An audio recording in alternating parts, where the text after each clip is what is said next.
L'Institut économique de Montréal vient de publier une note qui soutient que la médecine privée ne nuit pas au système public de santé du Québec.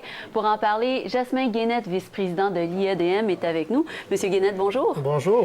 Vous dites qu'au Québec, il y a 263 médecins qui travaillent dans le secteur privé et que ça ne représente qu'1,4 % de tous les médecins. Exact. Par contre, est-ce que ça comprend aussi ceux qui font moitié-moitié, c'est-à-dire à la fois dans le privé et le public? Aujourd'hui, donc, on publie cette note économique qui dresse le portrait des cliniques privées au Québec. Et on s'est concentré sur les cliniques où des médecins non participants travaillent. Donc, ça ne comprend pas les cliniques où un médecin pourrait, par exemple, faire un peu de temps dans le privé et un peu de temps dans le public. Donc, c'est exact. 1,38 % de tous les médecins au Québec sont des médecins non participants. Donc, quand le ministre Hébert, le ministre de la Santé du Québec, affirme que le problème au Québec, ce sont les cliniques privées, on se rend compte qu'il fait fausse route et qu'il pointe du doigt peut-être un coupable facile à identifier parce que avec seulement 263 médecins qui sont non participants sur 19 000 médecins au Québec. Vraiment, c'est pas à cause de ces médecins-là que le système public connaît les temps d'attente très longs qu'on voit là, dans les hôpitaux, dans les urgences notamment. Vous savez, au Québec, la moyenne, c'est 17h30 d'attente dans les urgences, dans les hôpitaux. Alors clairement, la médecine privée au Québec n'est pas responsable de cet état-là. Et non seulement n'est pas responsable, mais en fait, c'est un bienfait parce que les gens vont visiter ces cliniques-là justement parce qu'ils n'ont pas accès aux soins dans le réseau public assez rapidement. Mais vous considérez qu'il y a quand même plus de médecins privés, étant donné que vos chiffres ne comptabilisent pas ceux qui partagent leur temps entre les deux secteurs? C'est un petit peu difficile à comptabiliser.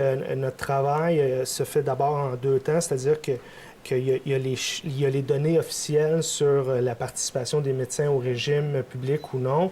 Les données sont difficiles à colliger et on a également fait une enquête de terrain pour comprendre les motivations des patients. Puis on se rend compte que vraiment les gens, presque à 96 % en fait, les gens vont consulter dans le privé parce qu'ils n'arrivent pas à les consulter au public. Les temps d'attente sont trop longs. Mais donc, si ça ne nuit pas au système public, les patients, eux, doivent avoir un bon régime collectif pour pouvoir se permettre ces soins. C'est un commentaire intéressant que vous faites parce que la très grande majorité des gens qui ont consulté les cliniques que nous, on a sondées, ont payé de leur poche les consultations.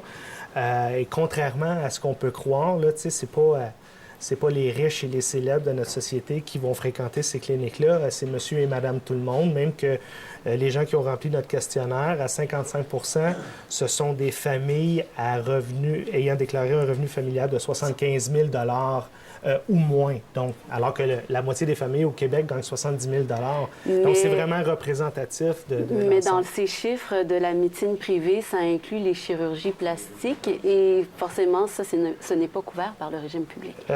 Non, mais on se rend compte que la très grande majorité des gens qui visitent les cliniques privées le font pour des soucis de santé d'urgence. Et c'est principalement des médecins de famille là, qui sont consultés. Puis là, on a la grippe ou on a un souci physique et on veut voir un médecin de famille rapidement. Donc, c'est la principale raison pourquoi les gens vont consulter un cabinet privé.